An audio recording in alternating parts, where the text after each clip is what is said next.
Okay guys, in this quick lesson we'll be taking a look at the color jitter shader. So let me just go to my shader network editor, and under the color node we have this color jitter. So let me drag it to my work area, and because this is the first node, as you can see, it will be connected automatically to the Arnold Beauty. Now the color jitter shader enables you to alter the input color by applying a random color variation based on object names, polygons, user data, and procedurals. And you can use this gain, hue, and saturation values to define the range of a random value to be added.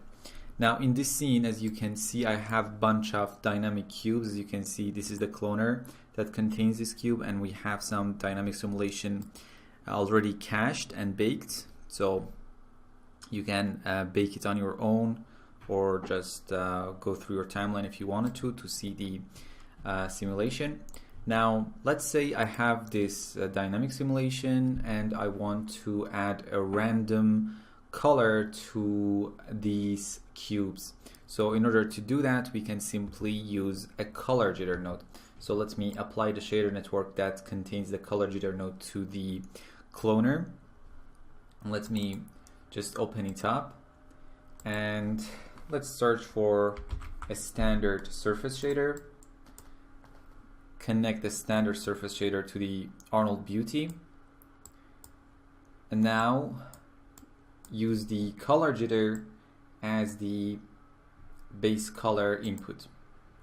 Now at the time being, the input color, as you can see, is white, and this white color or any other color that I use it here will be used as the base color for our standard surface shader. And because all of our gain, hue, and saturation values are set to 0, therefore we're going to get the exact same color. Now as you can see, we have different sets of gain, hue, and saturation parameters, and in this case, because we're dealing with individual objects, we are gonna need to actually adjust the gain, hue, and saturation values under the object dropdown. So let's see, I'm gonna use maybe a color like this, okay? And now in the color jitter shader, I can use this gain, hue, and saturation values to introduce randomness. So let's say I want to randomize the hue around this input color here. So I can say 0.1 and -0.1. Now we have randomized our color based and around this input value. Or we can add more randomization, let's say 0.3 on the positive side, and let's say 0 on the negative side, or we can just increase the positive value if we wanted to, right? So as you can see, we can simply add different hue values. We can do the exact same thing for saturation. So let's say -0.3 and let's say 0.3. Now as you can see, we get different saturations on our cubes. We obviously can adjust the seed, so we get different variations if we are not happy with what we see. Let me just zero out the saturation and zero out the seed, and probably set the hue to something like 0.4 here, or 0.5, 0.6. This is about the color jitter in its object mode. Now let me just go ahead and actually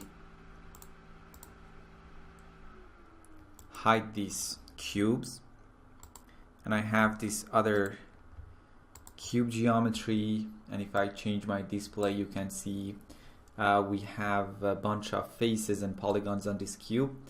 And if let me just apply the same shader and actually run the IPR again and open up the network and go to my color jitter again. Now what we want to do is to add random colors to the different polygons on these cubes. So what I can do is to go to my color jitter. In this case, you can see, even though we have this hue max on our object, because we are dealing with and we want to randomize faces and we only have one object, these values do not affect anything. But if I increase my, let's say, hue max to something like 1, now as you can see we get randomized color. And if I try something a bit more subtle, maybe -0.2 as well, so as you can see we get this randomized colors on each faces. And if I go to something maybe like 0.5, and now as you can see how beautiful and easy it is to add randomized color to your objects and faces using the color jitter node. So as you can see, we have the ability to do the same thing based on the procedurals and the user data. So that's totally up to you. We talk about these procedurals and user data later on in this course, but for now the most important one are the object and the face parameters that we learn how to use them. So that's about color jitter and how to use it to add randomization to your objects and polygons in Arnold for Cinema 4D. See you in the next lesson.